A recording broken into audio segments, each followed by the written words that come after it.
going to talk about privacy, end-user data privacy. So privacy has gotten a lot of attention recently, especially after the Snowden revelations last summer. But there are not a lot of technical people with experience doing privacy. So it's ending up that a lot of security people end up doing privacy. And this makes a lot of sense because a big part of privacy is securing the user data. But there are some other aspects of privacy also, and basically this talk is about those aspects. So in particular, I'll be talking about privacy by design. So this is a methodology that originated in the 1990s, and at this point, it's pretty much the most popular and regulatory approved way of doing privacy engineering. It's basically a set of principles, which we'll talk about in detail more. But basically, most of them will make a lot of sense to security people. But there are a couple that may not be so familiar, and so basically in this talk we'll talk about those aspects. So, as far as what we'll be covering, first I want to sort of describe or compare security versus privacy in a way to sort of emphasize why privacy is a little bit different.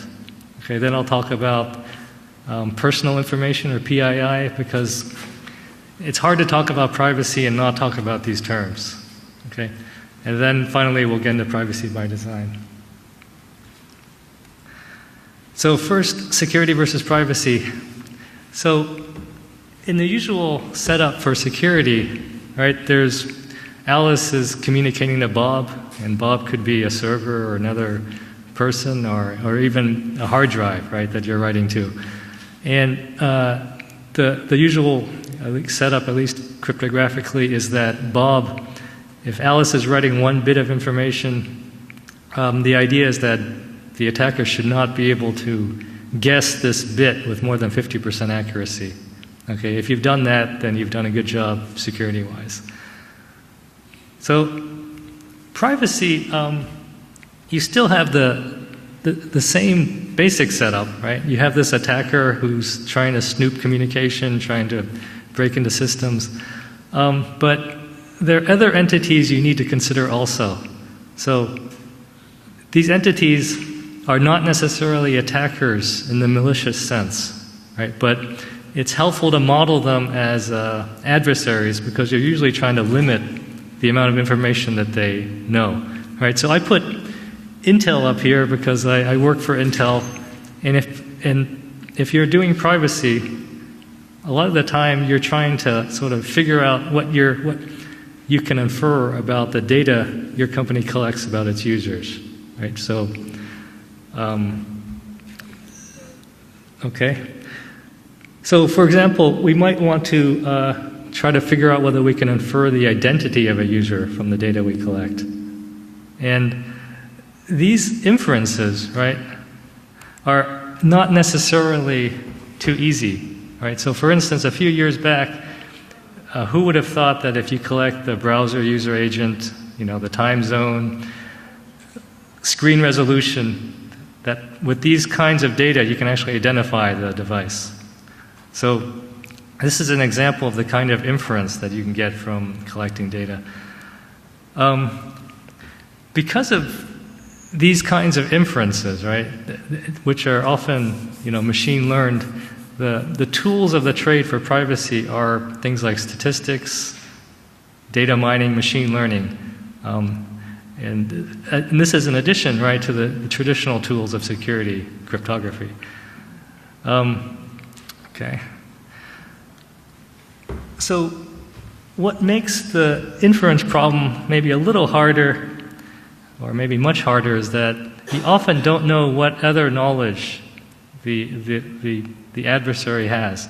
So for instance, if you collect data that some user says he's at school, you probably don't know really where he is. But if you also know he's from Singapore and you know his approximate age, then there's probably a not so long list of places he might be, right? But if you also happen to know his sort of little region within Singapore, then you can probably have a pretty good idea where he's at. Okay, so the auxiliary knowledge that this adversary has kind of influences, right, to a great deal what kind of inferences he can make. Let's see. So, likewise, when you build a product or service these days, it's rarely in isolation, right? You're usually using other service providers or infrastructure providers or partners, and you have to understand what they know about your users too.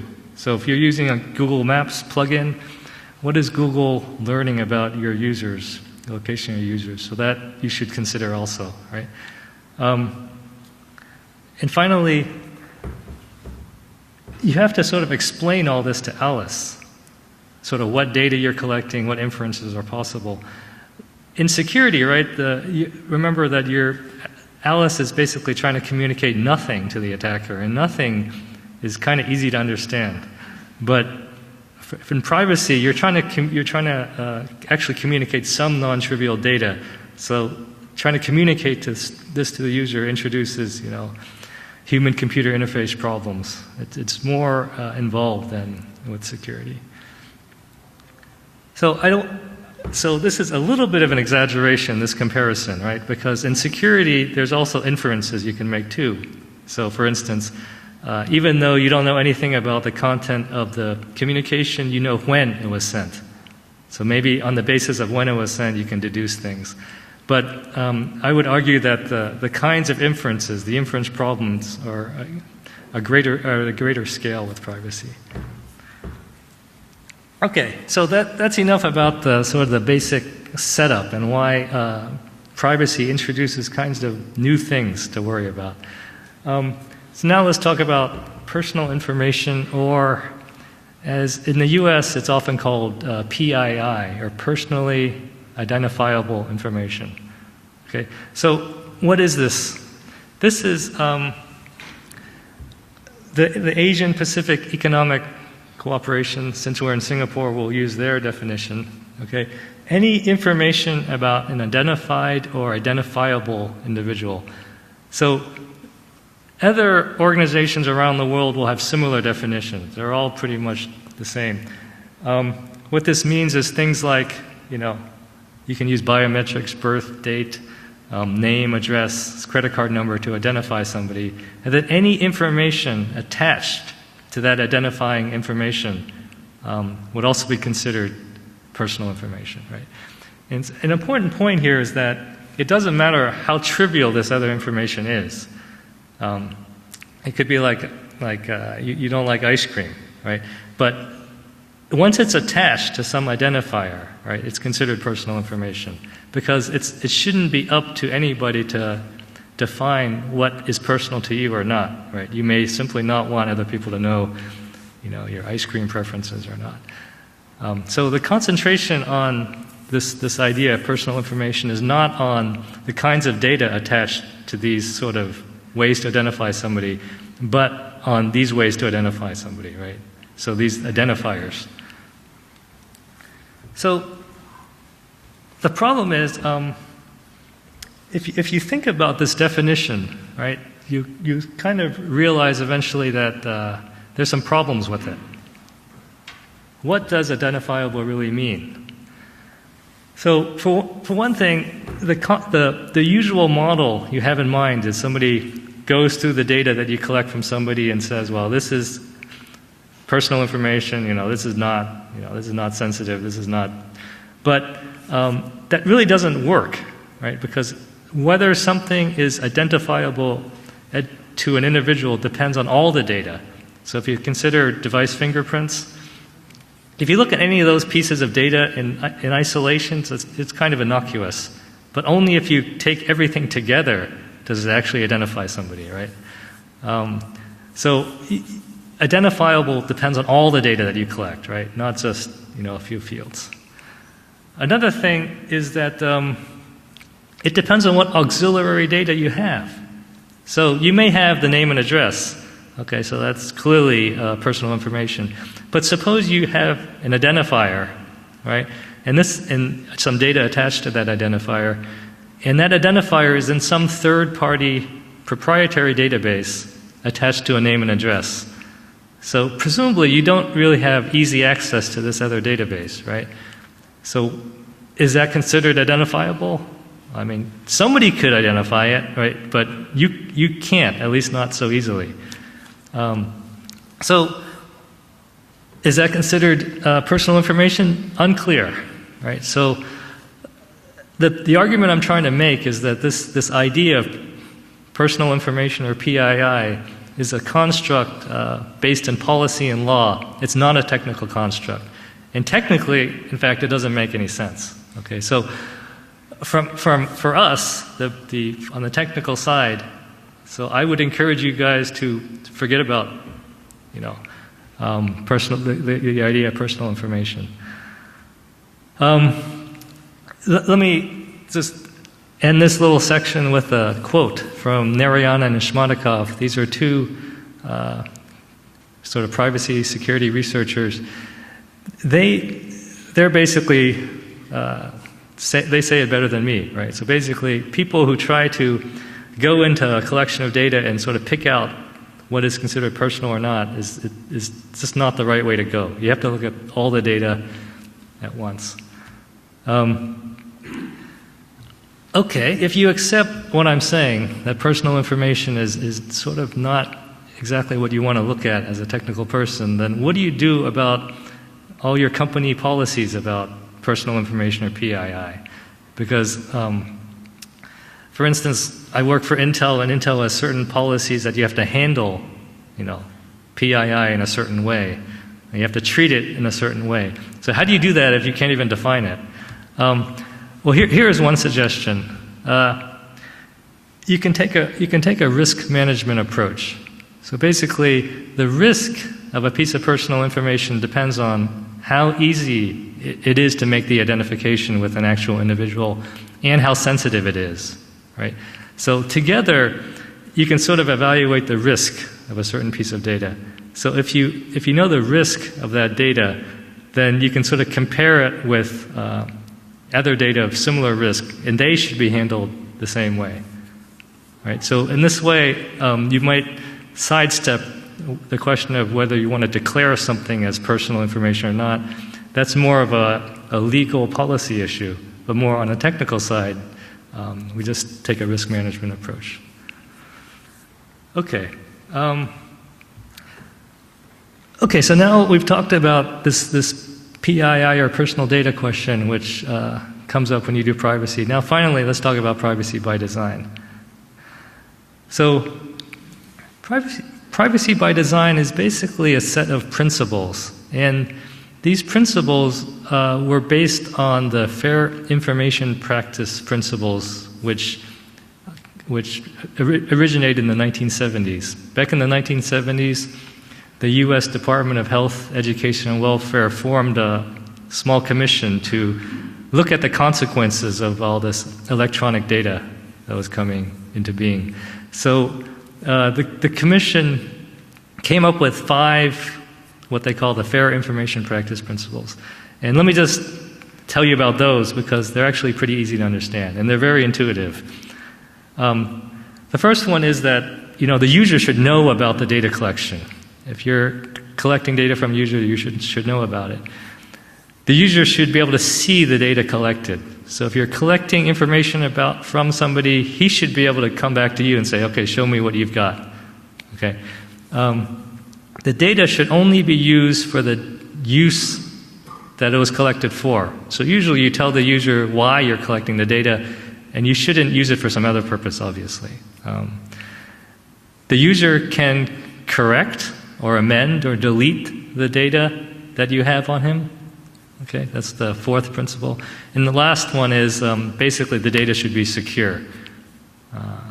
In those days, they used the term reliable. But basically, you want to make sure the data is stored securely or reliably, and people can't just come in and misuse it. So those are the original fair information practice principles from the 1970s. So after a few years, there are other bodies, governmental bodies from different places, not just the US, but Europe in particular, which they took these fair information practice principles and augmented them a little bit, made them into policy and eventually law in a lot of places. So privacy by design builds on those principles. Okay, I won't go into all 7 of these privacy by design principles because you can easily find information about these on the web. Instead, I'm going to try to give you 3 sort of guidelines, basically on how you do privacy by design. Okay. So the first guideline is the data secure? Okay, so this is one of the key aspects of privacy by design. And as I said before, since this is a security audience, we probably don't need to worry, at least worry about this too much. But basically, this is whether the data flows that you're getting are actually the data flows you're expecting, right? So I won't say more about this one.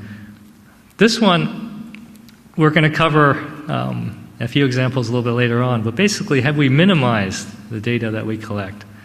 And minimized means that we shouldn't collect more than what we really need.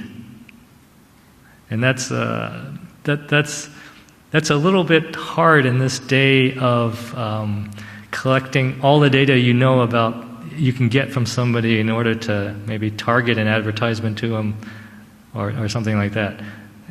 But the philosophy is you shouldn't get more than you really need, and you shouldn't keep it longer than you need to, right? So after a certain amount of time, if it's not of any use, you should just get rid of it.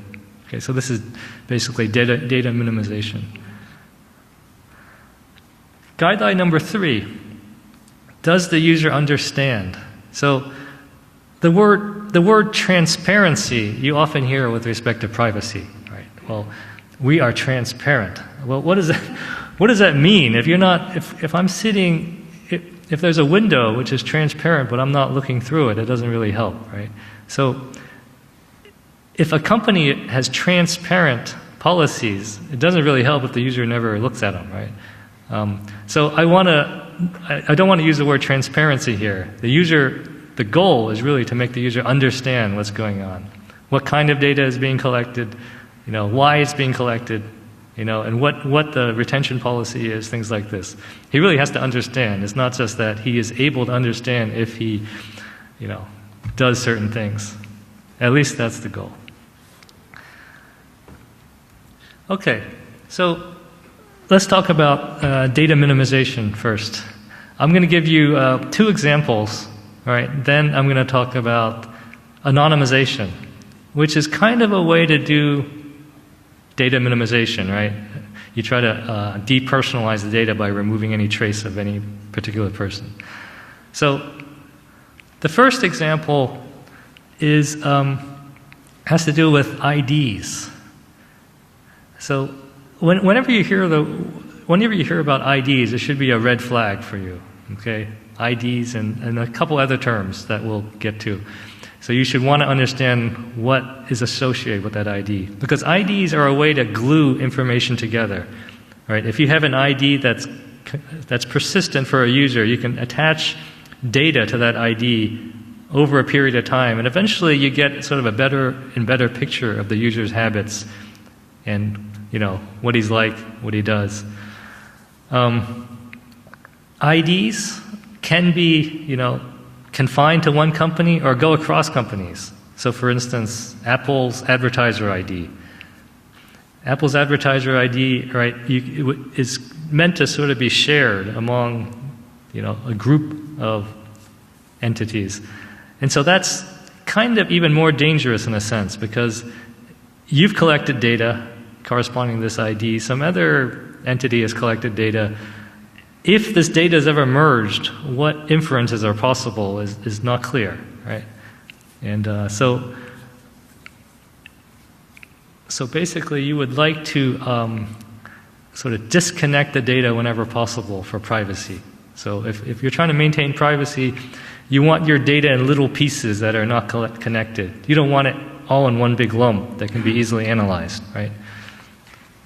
So one example of this is Google's decision a couple years back to sort of merge all the data from its various services.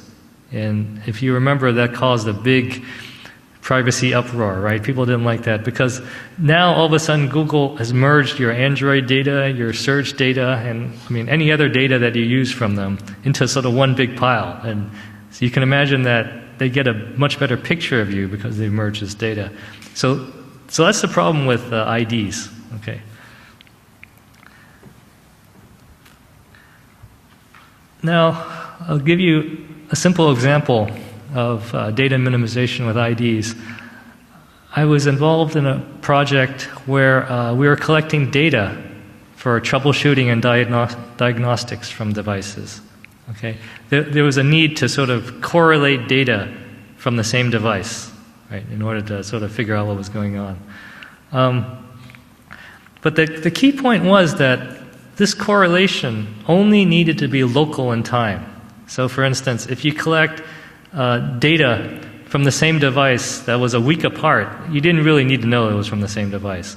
But if you collected this data, that it was an hour apart, then it was quite useful to know that this data came from the same device.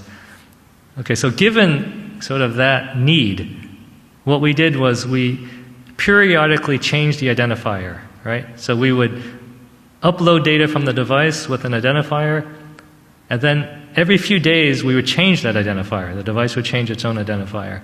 So in this way we get sort of this local correlation of what's going on. But we've sort of enhanced the user's privacy because we can't get, right, a long record or keep gathering data on the user.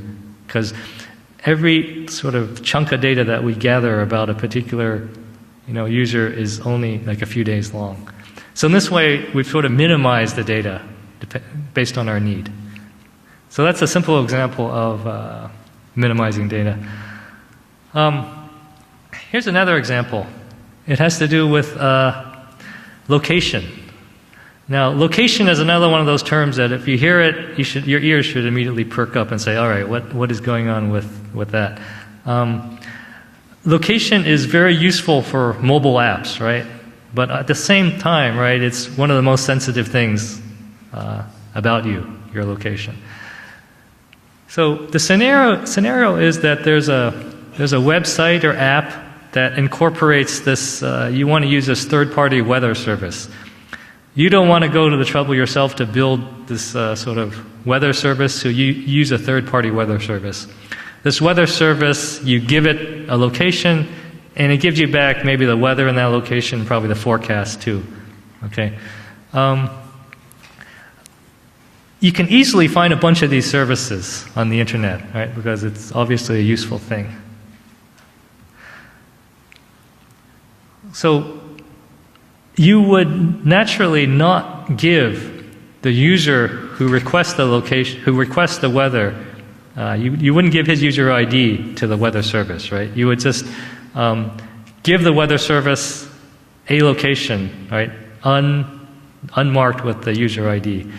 And so the picture you get for the weather service might be something like this, right? He just gets a bunch of marks for some user requested the weather at this location. And you may think, well, this is okay. I mean, this should be okay. The question is, does anything like this ever happen? Does the weather service ever see something like this? Where the set of queries is sort of obviously corresponding to one person. And if you get the location for one person, you can pretty much, you know a lot about that person, right? You know where he lives because you know where he sleeps at night. You know his habits, what he does during the day. I mean, you know a lot if you can get his location traced. So the question is, does this happen? Can this happen with if you're using this third-party location service? I mean, weather service. intuitively, you might think, well, there's so many users, right?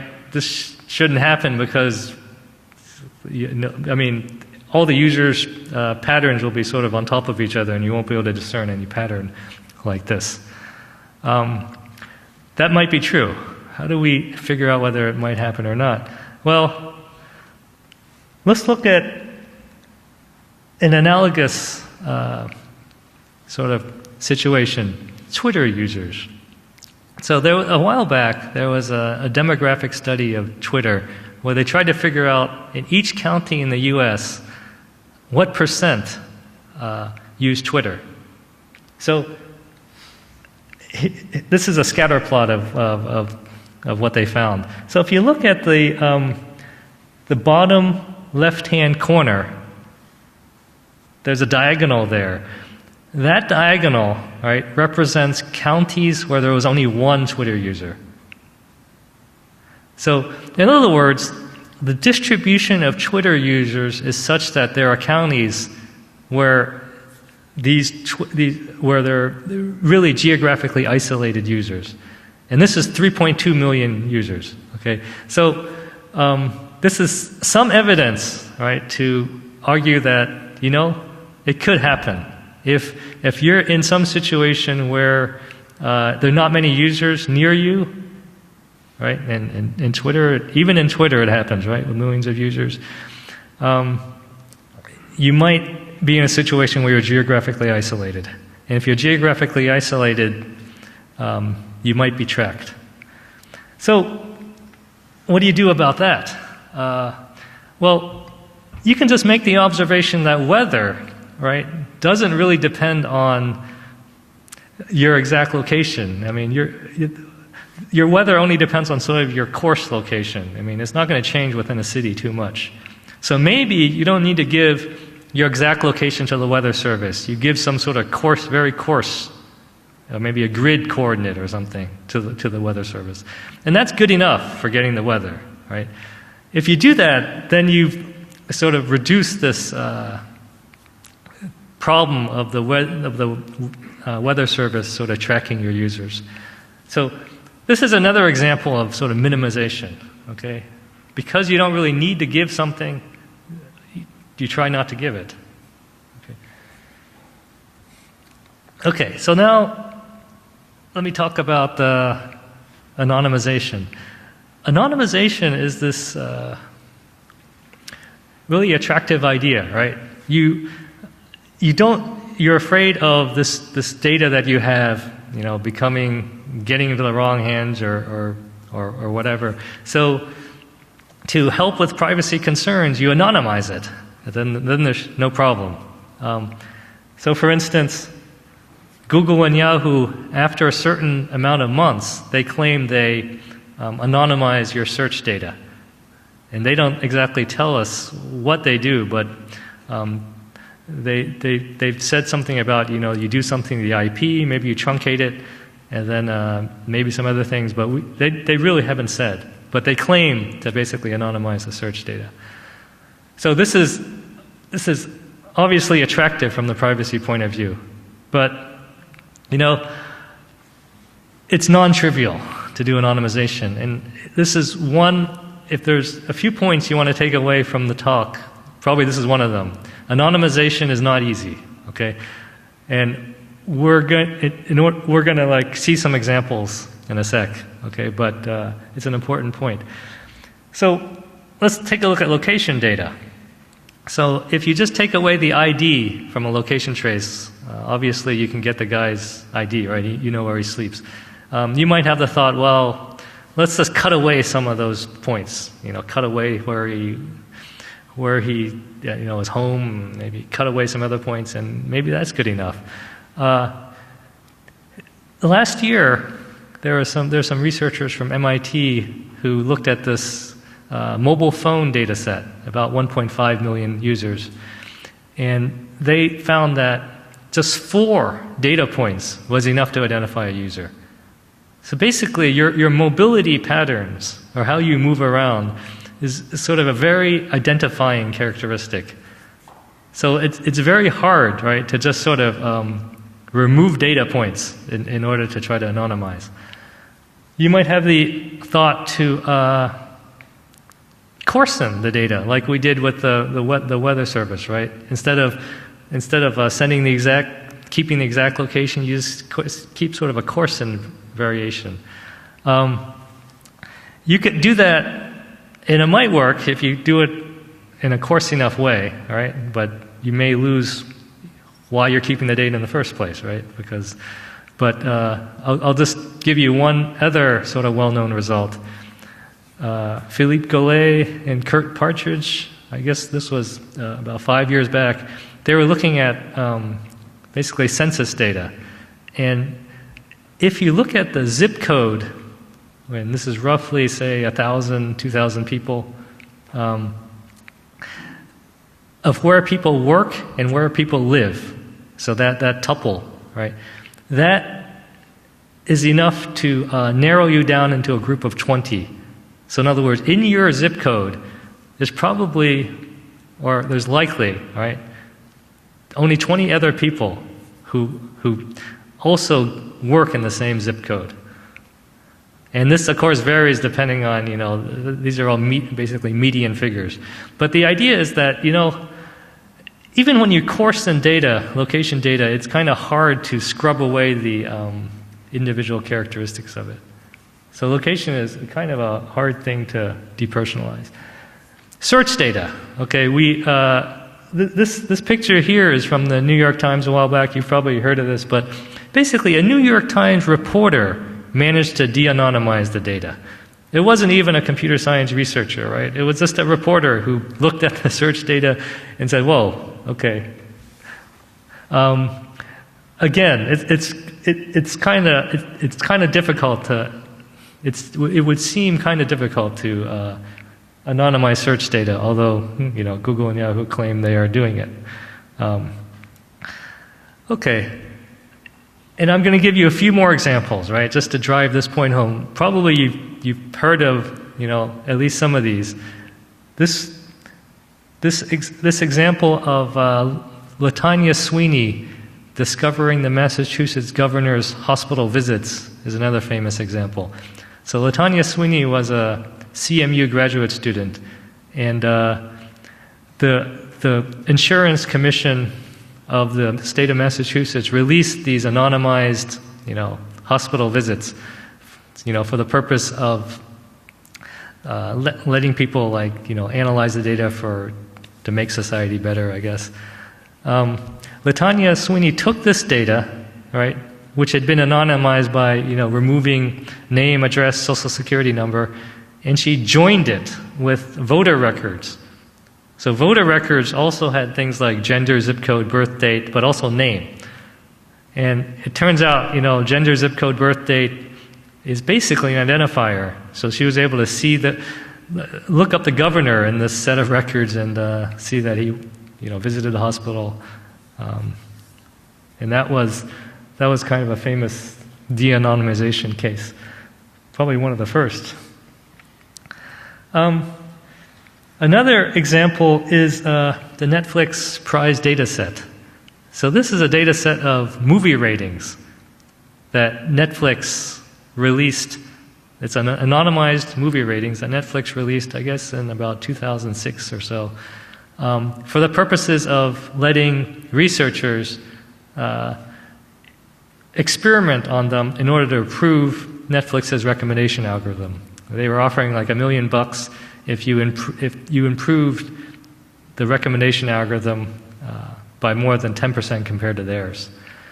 So it turns out, right, that you can sort of identify users in that data set because of the movies that they actually rated. Because the Netflix data set, like a lot of other data sets, it has a long tail, the set of movies. So if you're rating a movie in this long tail, they're not, relatively speaking, there are not many other users who have rated that movie, right? So it's kind of an infrequent event. So if you have a few of these infrequent events, basically you can identify the user, right? So this is what they call the problem of having a long tail, right? A few of those events is enough to identify somebody. And this got a lot of press because they managed to identify people who, in this other data set, this public data set, right, called the Internet Movie Database. This Internet Movie Database had associated usernames to it. And the Netflix data had movies that were not publicly rated. And sometimes the movies that were not publicly rated were kind of potentially embarrassing. And there was a lawsuit eventually that some closet gay woman claimed that from her Netflix ratings history you can infer that she was homosexual. And these movies didn't exist in her public ratings, right? So eventually Netflix settled this suit, right? But this was another example of, why anonymization is hard. You would think a few movie ratings, what's the harm? But in fact, you can identify somebody from that. Finally, I'll give you one last example: graphical data. So graphical data, even if you take away identifiers from the structure of the graph, you can figure out, you can identify somebody basically. So if you have some auxiliary graph data set, say like Twitter or something that's more public, you can sort of map your users to those users to sort of identify them. And this is what people did. Okay, so that's enough about anonymization. I hope I've convinced you basically it's not a trivial thing, and you should be careful when you attempt this thing. Okay, so that was the whole point of all that. So I'm going to end this data minimization part by just saying that, you can see that the challenge in data minimization is that people on the other side are trying to make inferences through data mining. And data mining is getting, better and better as we go on. And there's more and more data. So the challenge is that we have to there's a tension, right, between data minimization and data mining. And this is sort of the issue in this area. Okay. Finally, there's the topic of does the user understand, right? This is sort of the last guideline on privacy by design. The traditional model or framework for privacy is that you sort of explain to the user what you're collecting, and all this, and he says, okay, he consents. So this is called the notice and consent, right? And often it's implemented by some, little privacy link, maybe on some web page you're looking at, and if you click on that link, you get something like this. And how many people have read Google's privacy policy completely? Right, not surprising.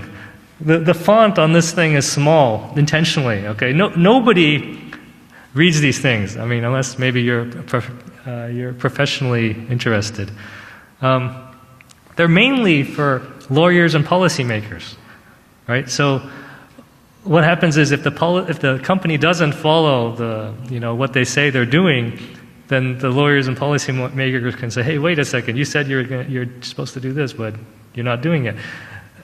The end user is actually not really paying too much attention to this, right? Unfortunately. So the traditional notice and consent model is really difficult because how do you make the user understand? He doesn't want to understand. He just wants to do what he is trying to do. He doesn't care about your privacy policy, right? And that's why you should do everything you can in the area of data minimization. And because getting user understanding is very hard, right? So you should try to minimize the data as much as you can to sort of lessen the need for user understanding. Because user understanding is a very hard game. And usually, it's not real user understanding, it's more something so that the lawyers and policymakers are happy. Okay. So just to say a little bit more about, or give an example of why this is hard, I'm going to talk about actually an Intel project called the Perceptual Computing SDK. So this is a bundle of sort of algorithms and drivers that Intel has put into a library, and it can enable third-party developers to do things like, measure your heart rate. So using the sensors on your webcam, it can pick up the minute fluctuations in your skin tone with every heartbeat, and in that way sort of measure your heart rate.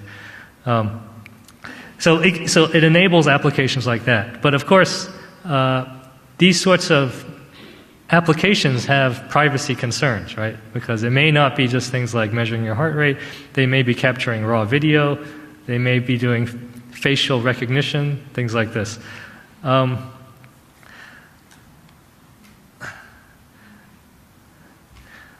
So the problem is, how do you make the user sort of understand what is going on? What is the application actually doing? One thing you can see here is icons. So what is the first thing that people do when they see one of these, privacy notices or EULAs? Well, they quickly search for the OK button or I agree button, because you just want to get rid of that thing, right? So while they're doing that, maybe in this case they see some pictures, right? They probably aren't going to read anything, but if they see some pictures, then at least pictorially you can sort of see some indication of what the app is doing. So this is sort of one thought here, to use sort of pictures or some other ways to get user understanding.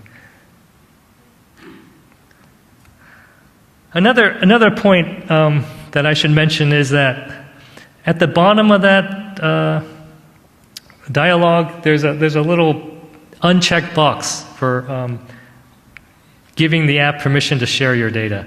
So it's unchecked, right? And that's important. There's a principle of privacy by design called private by default. If the user doesn't do anything, right, he should maintain his privacy.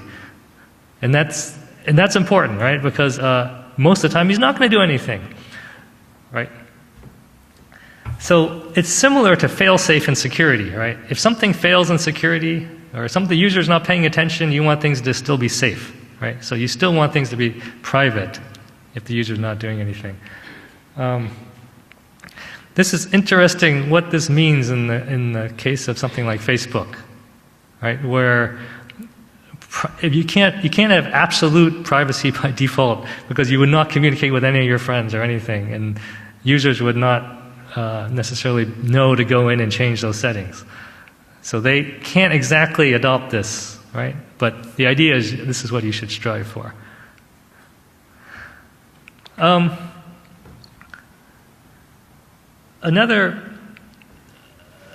might notice the similarity of this set of sensor data and what you're doing with it to Android permissions. So when you install an Android app, right, you get this sort of long list of permissions. It's sort of like a privacy notices and EULAs. Most users don't pay any attention to it, right? You just scroll down as fast as you can and just click that thing, right? Because this thing is getting in the way of you installing the app, right? Users are not here to try to analyze the privacy ramifications of this app. They just want to install the app and do what, right? So, given that, what do you do? Well, there are some approaches people are looking at. So, for instance, some contextual approaches. So instead of, in the very beginning when you install the app, and the user is very unlikely to be paying attention at that time, right? You sort of ask for permission only at the time you need it. So if you are getting location data, for instance, then maybe you only ask just at that time. And there have been some studies which say that might work a little bit better. But obviously, this is a really young field, and I just want to convey that right now things are in probably a sorry state, right? It's sad to say, but there's a lot of work people are trying to do to try to make it better. But how much they can make it better is unclear. So just to sum up, right? we've looked at a couple aspects of privacy by design. It's now the sort of the de facto standard for privacy engineering. Most of it, it's because we're security people, is sort of very comfortable, but there are some aspects that are a little maybe less comfortable. The two aspects that are maybe less comfortable are data minimization. For data minimization, emphasizes machine learning, and this is going to get more and more important, right, as big data and as the size of basically big data grows and more data is going to be collected about you, right? So this is more important. Another aspect of this is user understanding. Right? User understanding, it emphasizes the human-computer interface. And this is going to get harder too, right? So we're moving into a world of mobile and Internet of Things. And in this new world, how do you get notice and consent, right, from a sensor, a street camera? I mean, the models are unclear, right? So this is another area, I think, that will deserve a lot of attention in the future. Finally, I want to say that, I didn't cover a lot, okay? So there's a lot of privacy topics that are kind of on the side, like children's privacy, all right? And the fact that, different regions of the world have kind of different privacy laws, and how that all plays together. So when you do these things, especially for user understanding, you probably want to consult your privacy lawyer in your company, okay? So they will be able to give you guidance on what your design, whether it actually is okay from the legal point of view. Okay, so it's just a sort of a mini disclaimer there. Other than that, thanks. And if you have any questions, I'm happy to try. Yeah. What are the industry standards available to handle the AI? Like we have for the credit card, we have PCI. So what are those and how it is influenced by the region-specific policies? Right. So there are legal. So there are legal sort of a policy accepted. It depends on the region of the world you're in, right? So depending on the region of the world, they might define, and this is not technical, this is more policy and law about what constitutes personal data, or PII, right? So in the US, it's a little more loose.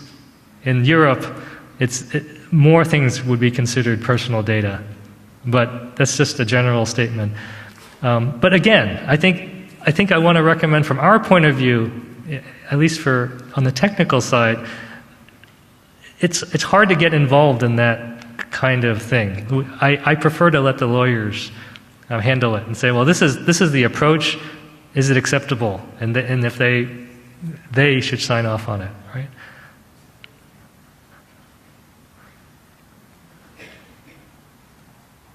Uh-huh. Go ahead. So you mentioned that in terms of IDs, you mentioned the technique where we can disconnect the data and change the ID over a period of time.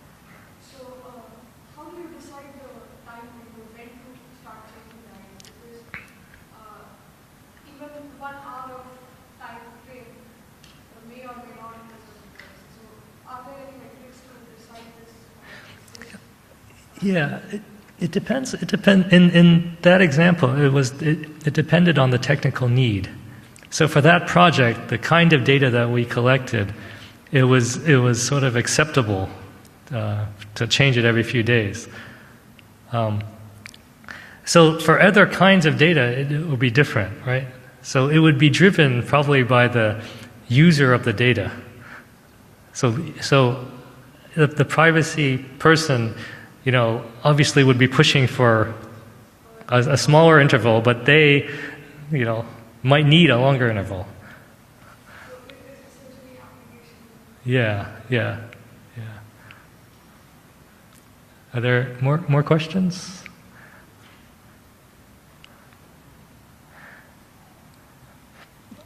Then I guess I guess we can break for lunch, right? Thanks.